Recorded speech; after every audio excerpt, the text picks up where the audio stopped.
आज आपल्या द मराठी वाना पॉडकास्टमध्ये मी तुमचं स्वागत करतो. आज आपले स्पेशल गेस्ट असणार आहेत ज्यांनी मागच्या अनेक वर्षांपासून चाणक्य मंडल परिवाराच्या माध्यमातून एक मिशन आपल्या हातात घेतलंय. जागतिक भान असणारे आणि राष्ट्रीय चारित्र्य जपणारे असे कार्यकर्ता अधिकारी निर्माण करण्याचं, ज्याच्या माध्यमातून गेली 3 दशकं ते काम करतायत. त्या अगोदर ते निवृत्त IAS अधिकारी देखील राहिलेले आहेत. त्यामुळं त्यांचा अनुभव आणि त्यांच्यानंतरचं त्यांचं कार्य या सगळ्यांच्या माध्यमातून त्यांनी महाराष्ट्रात आपलं कार्य केलेलं आहेच.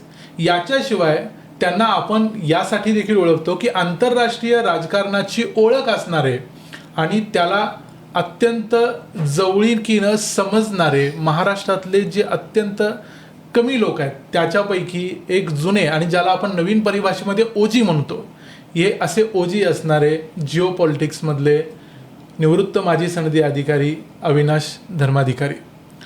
आज अविनाश सर, आम्ही तुमचं आजच्या पॉडकास्टमध्ये स्वागत करतो. नमस्ते. कसे आहात सर? मजेत आहे. धन्यवाद सर.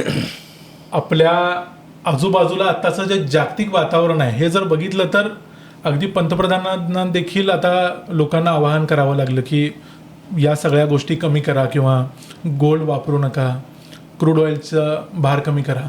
एकूणच जागतिक परिस्थिती बघितली तर मागच्या कितीतरी वर्षांमध्ये असं दिसलं नव्हतं चित्र, असं एकूणच आता दिसतंय. याच्यातून काय अर्थ घेऊ शकतो, म्हणजे पुढचं भविष्य, येणाऱ्या किमान थोड्या काळासाठीचं भविष्य कसं असणार आहे, असं एक तुम्हाला काय वाटतं याबद्दल? आहे हा चालू काळ निश्चितपणे आपल्या प्रत्येकाच्या वैयक्तिक जीवनापासून ते देश म्हणून भारत आणि सर्व विश्व याच्यासाठीचा निश्चितपणे अत्यंत काळजीचा कालखंड आहे. मी त्या काळजीच्या कालखंडाचे असे 2-3 लँडमार्क टप्पे सांगतो. एक आहे 22 फेब्रुवारी 2022ला रशियाने युक्रेनवर हल्ला चढवला. समजा आपल्याला कोणाला इकडे बसून कोणाला जर असं वाटलं की ते तिकडे कुठेतरी घडते, तर मी म्हणणारे फार मोठा गैरसमज आहे. त्या रशिया युक्रेन युद्धाचे सुद्धा थेट भारतावर देश म्हणून आणि आपल्या वैयक्तिक जीवनावर सुद्धा परिणाम असतात. उदाहरणार्थ, युक्रेन जगाचं गव्हाचं कोठार म्हणून ओळखलं जातं आणि युद्धामुळे जर जगाच्या वेगवेगळ्या भागांना जे गहू पुरवायला पाहिजे ते पुरवू शकण्याच्या युक्रेनच्या क्षमतेवरच विपरीत परिणाम होतो. एवढंच नाही आहे तर मानवाच्या इतिहासात पूर्वी कधीही नव्हतं एवढं आता जग एकत्र आलेलं आहे, एकत्र गुंफलं गेलेलं आहे. तसा त्याला इंग्लिश शब्द इंटरडिपेंडंट, ते एकमेकावर अवलंबून आहे, इंटरलिंक, ते एकमेकाशी जुळलेलं आहे. अगदी 1991 नंतर तर सगळ्या जगाची अर्थव्यवस्थासुद्धा एकत्र गुंफलेली आहे. तेव्हा यातल्या कुठल्या भागाला जर काही मोडतोड झाली तर उरलेल्या सर्व भागावर त्याचे परिणाम होतात. हे सुद्धा काहीसं सोप्याच शब्दात सांगायचं तर मग ज्याला फार छान योग्य शब्द आहे पुरवठा साखळ्या, सप्लाय चेन्स. तर रशिया युक्रेन युद्धामुळे त्या सप्लाय चेन्स तुटतात. पुढचा लँडमार्क टप्पा मग 7 ऑक्टोबर 2023. त्या सकाळी एवढं सावध असलेलं इस्रायल हे राष्ट्र की ज्याची ख्याती आहे अगदी त्याच्या गुप्तहेर संघटना, त्याचं सैन्य, राष्ट्र म्हणून त्याची असलेली शक्ती आणि शत्रू काही करेल याची वाट पाहत न थांबता ते करायच्या आधी जाऊन इस्रायल ठोकतो, इतकं सगळं असून 7 ऑक्टोबर 2023च्या सकाळी हे राष्ट्र सर्वस्वी बेसावध सापडलं. आणि हमासनी त्या सकाळी चढवलेला जो भयानक हल्ला आहे, एका सकाळी हमासनी सुमारे 1,500 निरपराध इस्रायली नागरिकांना मारलं, महिलांवर अत्याचार केले आणि 256 ओलीस होस्टेजेस तर पकडून गाझापट्टीत घेऊन गेले बोलणी करायला की आता हे हवे असले तर आमच्या अमुक ऐका. इस्रायल गप्प बसून ऐकणार नाही, इस्रायलने ठोकणं चालू केलं उलटं. पण आपण तिथपासून पाहतो की त्याची जी व्याप्ती वाढत गेली की इस्रायलनी गाझापट्टीमध्ये हमास आहे, पण मग हमासला मदत करण्याकरता तो एक वेळची योजनाच होती की इस्रायलच्या उत्तरेला लेबनॉन देश आहे, तिथली हिजबुल्ला ही संघटना, त्यांनी पण इस्रायलला रॉकेट्स टाकणं चालू केलं. इस्रायलने लेबनॉनला ठोकणं चालू केलं. शेजारचा सिरिया, तिथे गंभीर प्रश्न आहेत. तिथे 23मध्ये जी राजवट होती ती तशी इस्रायल विरोधी राजवट होती. नंतर राजवटीतच बदल झाला.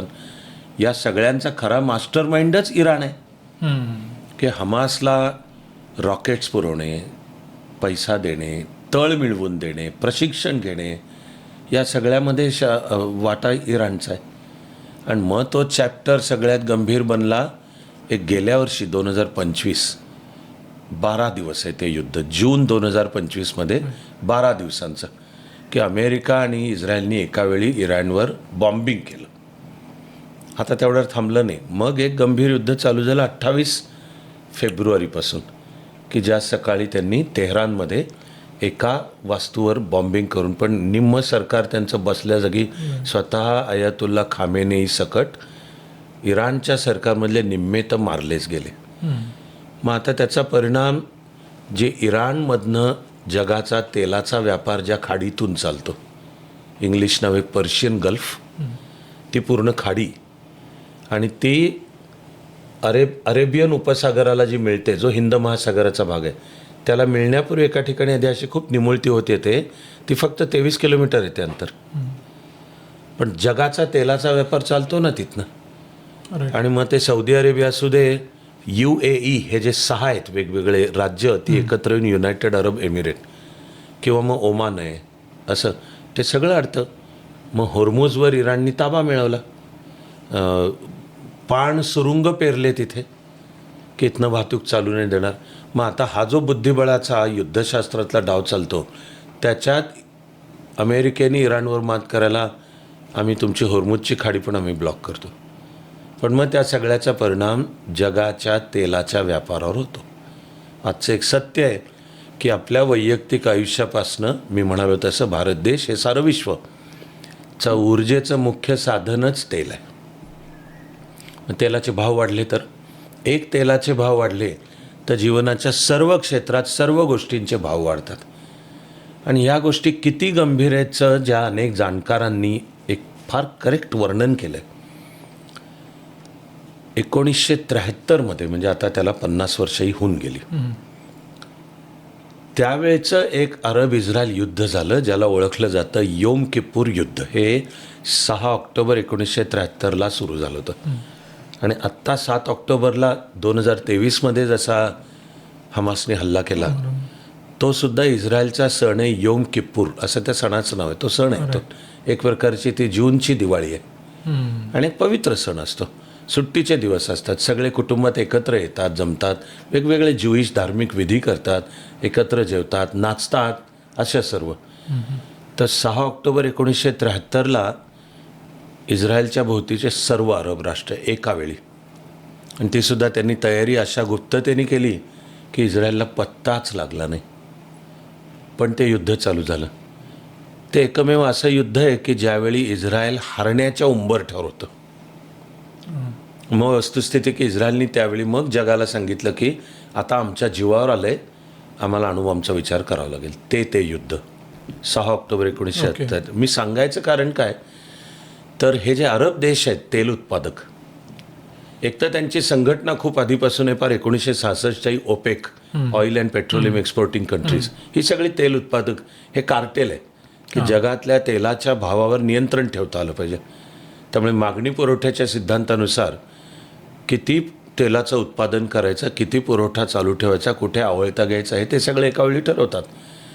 तर 1973च्या त्या योम किप्पूर युद्धात अमेरिकेने इस्रायलला मदत केली, म्हणून सगळे ओपेकनी एकत्र येऊन 3 महिन्यात तेलाचे भाव 2दा 100% वाढवले. आता याही गणिताचा अर्थ आहे 3 महिन्यात तेलाचे भाव 4 पट वाढले. म्हणजे कल्पना जर केली की 1973 हे 74 आहे, ऑइल शॉक असंच ह्याचं वर्णन आहे. आधुनिक जगाच्या इतिहासात याला ऑइल शॉक, तो प्रत्यक्ष घडला 1974, पण 3 महिन्यात जर कल्पना केली की 3 महिन्याच्या त्यातल्या पहिल्या दिवशी जर तेलाचे भाव 100 असले, तर आधी ओपेकने काही दिवसात ते डबल केले, 200 केले, तिथपासूनच्या काही दिवसात परत डबल केले, म्हणजे 400 केले. तर ॲक्च्युली 1974मध्ये भारतालाही त्याचा प्रचंड त्रास झाला आहे, पण अख्ख्या जगाला झाला आहे ऑइल शॉक. मी हे थोडक्यात यासाठी म्हटलो की या क्षेत्रातले आता जाणकार, आणि माझाही अभ्यास तेच दाखवून देतो की 1973च्या त्या ऑइल शॉकपेक्षा आता जगावरचं संकट जास्त मोठं आहे. एवढं गंभीर आहे ते. अख्ख्या जगावरचं संकट जास्त गंभीर आहे. आणि मला तर वाटत राहतं आहे की या देशाचा कार्यकर्ता या नात्याने की ते गांभीर्य लक्षात घेऊनच पंतप्रधानांनी आत्ता काही दिवसांपूर्वी एक प्रकारे ते देशाला जाणीव करून देणे, देशाला जागृत करणे, एवढंच नाही तर देशाचाही त्यात सहभाग मिळवणे की लोक त्याच्यात सहभागी झाले. म्हणजे सरकार या नात्याने त्यांची जी जबाबदारी बनते, आणि मॅक्रो म्हणतात इकॉनॉमिक्समध्ये त्याला, की व्यापक तिथं व्यवस्था करणं सरकारचं काम आहेच, बरोबरच आहे. पण ते करत असताना या सर्व मुद्द्यात लोकांच्या सहभागातून, उदाहरणार्थ मी एक जाणीव करून देतो की मी हे जे टप्पे सांगितले 22 फेब्रुवारी 2022, 7 ऑक्टोबर 2023 आणि आधी 2025मध्ये 12 दिवसांचं युद्ध, आणि आता हे प्रत्येकाने जे गांभीर्य वाढवत नेलं, ओके, या काळामध्ये भारतातले तेलाचे भाव स्थिर राहिलेले आहेत. राईट. आधी मी याची जाणीव करून देतो. उरलेल्या अख्ख्या जगात वाढलेत, अख्ख्या जगात निरपवाद वाढलेत. अगदी शेजारी पाकिस्तानात वाढले, नेपाळमध्ये वाढले, बांगलादेशमध्ये वाढले, श्रीलंकेत वाढले. मग मला वाटतं की शासन नावाच्या व्यवस्थेने कुठेतरी दूरदृष्टीने या गोष्टींचा आधी अंदाज घेऊन बंदोबस्त केल्याशिवाय झालं का? येस. जसं परत थोडक्यात सांगायला मी उदाहरणार्थ सांगेन की पूर्वी एकेवेळी आपण भारताला तेलाच्या पुरवठ्यासाठी मोजक्याच 2-3 देशांवर आपण अवलंबून होतो. आणि मग जर जगाच्या राजकारणात काही स्थिती उद्भवली आणि एवढे 2-3 देश मिळून म्हणले की आमचं हे ऐका, नाही तर तुमचा तेलाचा पुरवठा बंद करतो, तर अख्ख्या भारताची अर्थव्यवस्था ठप्प होईल. पण मग गेल्या काही वर्षात अत्यंत विचारपूर्वक पावलं चालवून काय केलं गेलं, तर त्याचं नाव आहे की आपलं जे तेल खरेदीचं बास्केटचं विकेंद्रीकरण करण्यात आलं. विविधता, डायव्हर्सिफिकेशन ऑफ द बास्केट असा इंग्लिश शब्द आहे. म्हणजे थोडक्यात आपण आता ही निर्माण केली स्थिती की तेलासाठी काय आपण केवळ कोणा एका विशिष्ट देशावर आपण अवलंबून नाही. जसं रशियाने युक्रेनवर हल्ला केल्यावर नेटो आणि अमेरिकेने मिळून रशियावर अनेक निर्बंध, सँक्शन्स लागू केले. येस. त्यातला एक होता की दुसऱ्या कोणीही रशियाकडनं तेल घ्यायचं नाही. तोही मुद्दा समजावून घेताना पण लक्षात ठेवूया की पार त्या ऑइल शॉकच्याच वेळी 1974 अमेरिकेचा त्यावेळचा सेक्रेटरी ऑफ स्टेट, म्हणजे आपल्या भाषेत त्याला परराष्ट्र मंत्री म्हणतात, ते होते हेनरी किसिंजर. यांनी सौदी अरेबिया, इराक, इराण सकट हे जे सगळे तेल उत्पादक देश यांच्याबरोबर एक डील फिक्स केलं. ते म्हणजे पेट्रोलची सर्व खरेदी विक्री डॉलरमध्येच होईल, असं त्यावेळेला फायनली फिक्स करण्यात आलं. यामागे आणखी सखोल अर्थशास्त्र आहे, पण मी आत्ता तरी अजून पहिला चर्चेचा भाग सुरू करताना एवढेच मुख्य मुद्दे म्हणतोय. मग आता तेव्हापासून त्याचा अर्थ आहे की पेट्रोलची सर्व खरेदी विक्री डॉलरमध्येच होईल. ते अमेरिकेला एक ताकद मिळवून देतं की मग जर अमेरिका आता रशियावर निर्बंध लागू करून सांगते की जगातल्या कोणीही रशियाकडनं तेल घ्यायचं नाही, ठीक आहे, भारत ऐकत नाही, चीन पण ऐकत नाही, पण मग अमेरिका दबाव आणू शकते. मग त्यातला जगाच्या राजकारणात अमेरिका चीनवर काय, कसा, किती दबाव आणू शकते हे मुद्दे वेगळे आहेत. आणि जागतिक स्थिती त्यात देश म्हणून आपली पाहता अमेरिका भारतावर काय, कसे, किती दबाव आणू शकते हे मुद्दे वेगळे आहेत. पण मग आपण परिस्थिती निर्माण केली की भारत जसा कोण्या एकट्या म्हणजे सौदी अरेबिया किंवा इराकवर अवलंबून नाही, भारत तेल रशियाकडनं पण घेईल, भारत तेल इराणकडनं पण घेईल, ओके, व्हेनेझुएला, येस, स्वतः अमेरिका, दक्षिण अमेरिकेतले इतर देश. एवढंच नाही, मी जाणीव करून देतो, मला अक्षरशः गंमत वाटते मला काही वेळा की कोणीतरी अलीकडच्याही काळामध्ये पंतप्रधान मोदींच्या परदेश दौऱ्यांवर वाटेल ती टीका केली. म्हणजे लोकांना काही डोकं तरी वापरताय का तुम्ही? पंतप्रधान काय ट्रिपवर चाललेत का? अय्याशी करायला चाललेत का कुठल्या? या देशाच्या हितसंबंधांचीच करायला ना. मी हे वाक्य आत्ता का बोलतोय? अगदी फार काळ झालेलं नाही, 1 किंवा 2 महिने झाले. पंतप्रधानांनी नायजेरियाचा दौरा केला. नायजेरिया जसे की निदान आपण आत्ता हे बोलतोय आणि शूट होतोय तेव्हाही ते 5 देशांच्या दौऱ्यावर होते. प्रत्येक त्यातला UAE आहे पहिला. त्यात जे निघाले भारतातनं ते UAE. कारण UAE बरोबर आपण तेलविषयक आता एक करार केला की ज्यामुळे आपल्याला तेल कमी पडणार नाही. शिवाय पुढचं पाहून जर देशावर संकटाची स्थिती उद्भवली तर अर्थव्यवस्था ठप्प होता कामा नये म्हणून तेलाचा साठा ठेवणे देशात तोही मोठा तो वाढवला. पण नायजेरिया, कारण आफ्रिकेतला नायजेरिया हा देश तेलाचा सर्वात मोठा उत्पादक आहे. मग भारताने नायजेरियाबरोबर करार करून नायजेरिया पण आपल्याला तेल पुरवठा करेल. म्हणजे मग जागतिक राजकारणाचे फासे जरी चालू राहिले की अमेरिकेने रशियावर निर्बंध लागू केले आणि भारतावर पण प्रेशर आणणं चालू केलं की तुम्ही रशियाचं तेल घ्यायचं नाही. चीन त्या प्रेशरला पुरू शकतो कारण चीनकडे लिथियमचे साठे आहेत.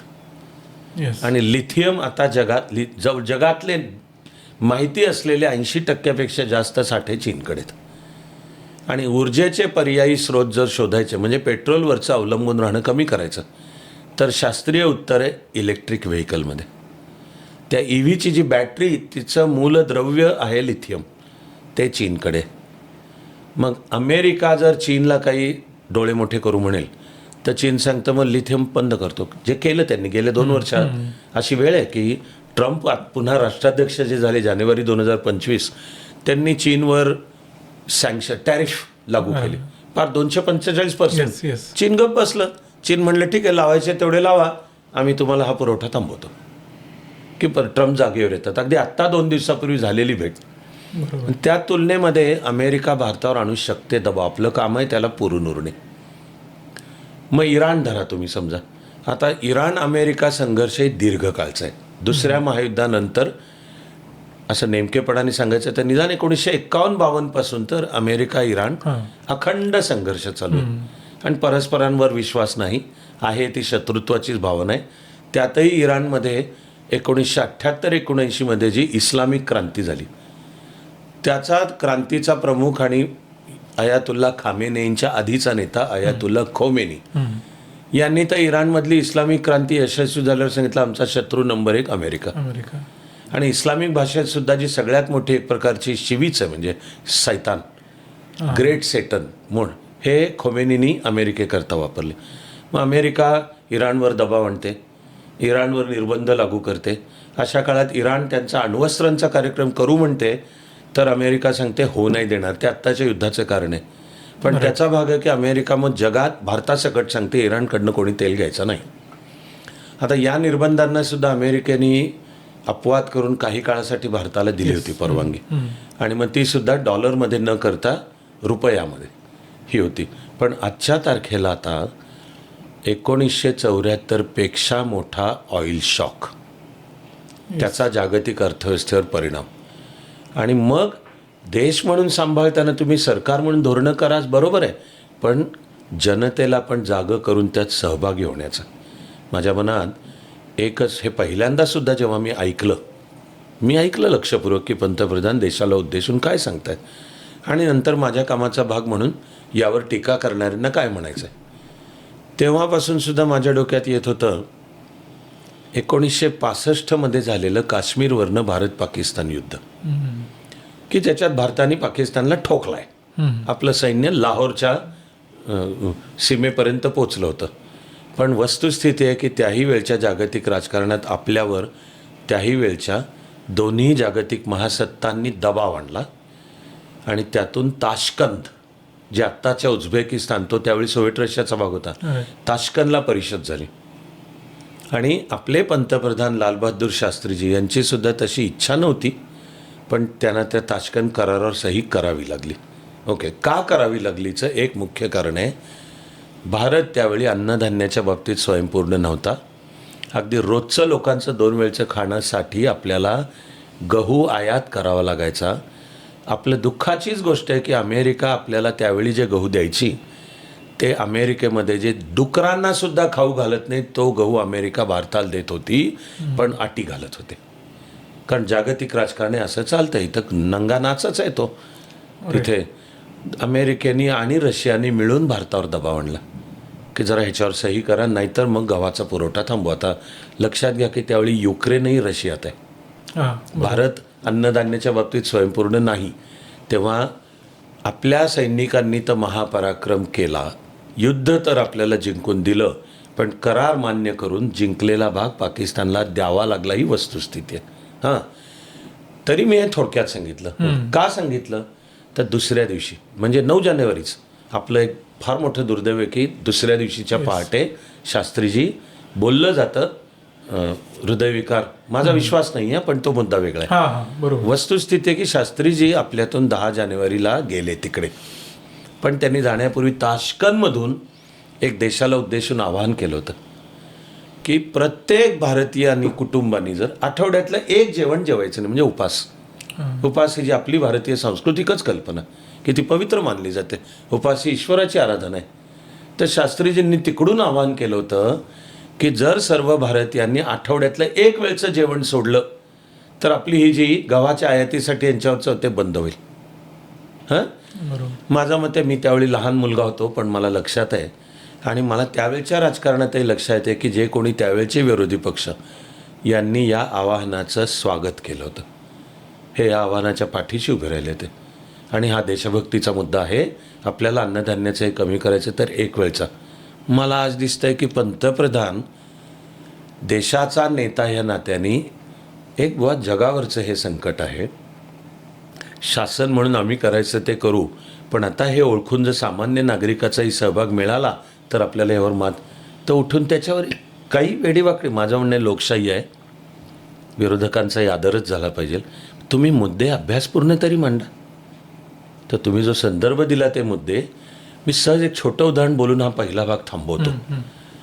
तरी मला आणखीन एक मुद्दा त्याच्यात म्हणीनच मी सहज एक छोटं उदाहरण सांगतोय की आपण सगळेजण जे आपापलं व्हेकल वापरत असू,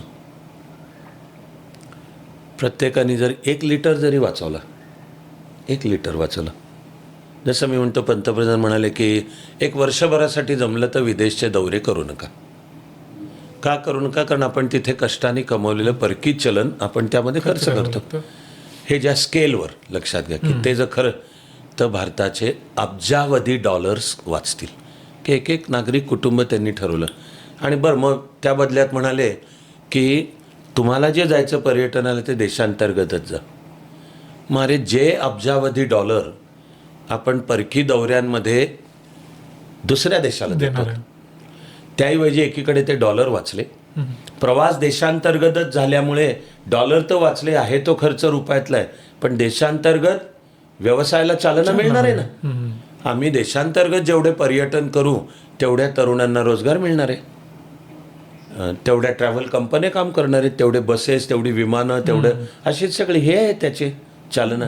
मी सहज एक उदाहरण बोलतोय, तरी माझ्या मनात सगळं थोडक्यात बोलायला एक येत राहतं.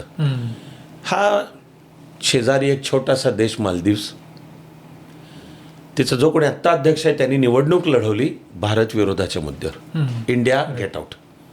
निवडून आला. खरं म्हणजे जो काही भारत होता, आपले 78 भारतीय होते बरं का तिथे, आणि ते मालदीव्सला मदत करायलाच होते.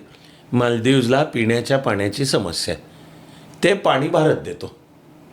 पण ही जी काही त्याच्या मुइझू अब्दुल अमुक काहीतरी मुइझू त्याच्या डोक्यातलं त्याचं राजकारण त्यापायी मला आठवतं आहे की मग त्यावेळी एकेवेळी पंतप्रधानांनी आपल्या लक्षद्वीप आणि मिनिकॉयच्या किनाऱ्यावर ते चालतंय तसं शूट करून देशाला आवाहन केलं की आपल्या देशात आहेत ना हे करा. हां, मालदीवचा घसा कोरडा पडला, घाम फुटला मालदीवला. आणि जे काही देशांनी प्रतिसाद दिला पंतप्रधानांच्या आव्हानाला, मोठ्या जवळजवळ 70-80% ज्यांनी मालदीवला बुकिंग केलं होतं त्यांनी आपलं बुकिंग रद्द केलं. बस पाया पडत यावं लागलं मालदीवला. तर म्हणजे हे एक प्रकारे मी सुद्धा प्रशासन सांभाळताना, विकासाबद्दल बोलताना फार छान शब्द वापरले जातात की तळातून विकास, लोकसहभागातून विकास. मग असा लोकसहभाग हे काही ह्याच्यात काही टीका काय, ह्याच्यात गैर काय आहे? हे गरीब वर्गाला वर्षातले 6 सिलेंडर स्वस्त ह्या दराने मिळतील, समजा ही योजना. एकेवेळी पंतप्रधानांनी त्याला आवाहन केलं की मी तुमच्या प्रामाणिकपणावर सोडतोय, पण ज्यांच्यापाशी आहे पैसा ते हे घेऊ नका सवलत. राईट. लोकांनी खरंच प्रतिसाद दिला सोडला, आणि सोडला. हजारो कोटी रुपये वाचले त्याच्यातले. खूप लोकांनी ऑप्ट आउट केलं त्यावेळेला. मग तसंच जर आत्ता जगासमोरचं हे संकट हे लक्षात घेता मी आणखी एक वर्णन तुम्हाला सांगणार आहे की माझ्या आकलनात हे संकट केवढं मोठं आहे. अशा वेळी प्रत्येक सामान्य माणसाचा सहभाग मागितला नेत्याने आणि आपण आपल्या परीने केला तो. बघ त्याच्यात कुठे सक्ती नाही आहे. आता नंतर आत्ता 2 दिवसापूर्वी लिटर मागे पेट्रोलचे भाव 3 रुपयांनी वाढले, पण 3 रुपयांनी वाढले फक्त. येस. हेही कमीच आहे बरं का. आणि हे 49 महिन्यांनी वाढलं. महिन्यांनी Actually. हे पण समजा आपण खरंच आपण काहीतरी विचार करून आपल्या परीने 1 लिटर जरी वाचवलं, पण अरे असे वाचवणारे 10 कोटी लोक, तर जे थेंबे थेंबे तळे साचे हेच गणित आहे त्यातलं. मी जो म्हणालो पहिला कोणता मुद्दा सांगून थांबेन, तर जसं मी सांगितलं की जगाची स्थिती 1974च्या ऑइल शॉकपेक्षा गंभीर आहे.